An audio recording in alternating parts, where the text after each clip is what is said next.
especially if the person is the most significant contributor to the published article, a senior author, or the sole author of the article. The petitioner provides evidence demonstrating that the total rate of citations to the person's body of published work is high relative to others in the field, such as the person has a high index for the field.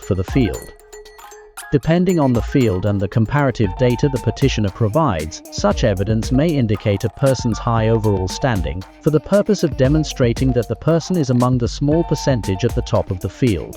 Documents the person's employment or research experience with leading institutions in the field, such as US universities that have been recognized as having high or very high research activity by the Carnegie Classification of Institutions of Higher Education. Universities with comparably high research activity, or a university that is highly regarded according to a widely recognized metric, such as the QS World University Rankings. Such employment or experience can be a positive factor toward demonstrating that the person is among the small percentage at the top of the field.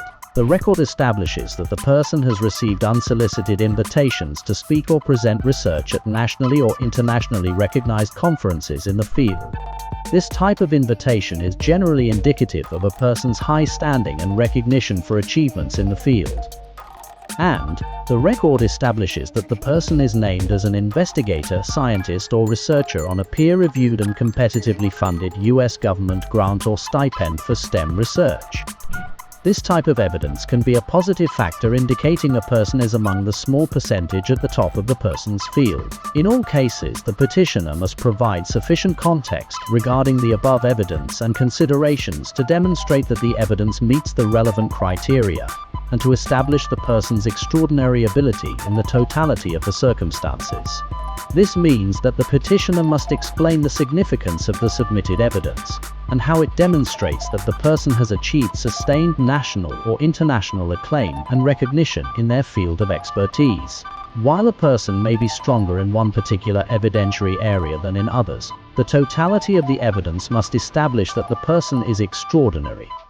If the officer determines that the petitioner has failed to demonstrate eligibility, the officer should not merely make general assertions regarding this failure. Rather, the officer must articulate the specific reasons as to why the officer concluded that the petitioner has not demonstrated by a preponderance of the evidence that the person has extraordinary ability. As with all adjudications, if an officer believes that the facts stated in the petition are not true, and can articulate why in the denial, then the officer denies the petition and explains the reasons in the written denial. If requesting additional evidence is appropriate, officers should provide some explanation of the deficiencies in the evidence already submitted, and, if possible, examples of persuasive evidence that the petitioner might provide to corroborate the statements made in the petition.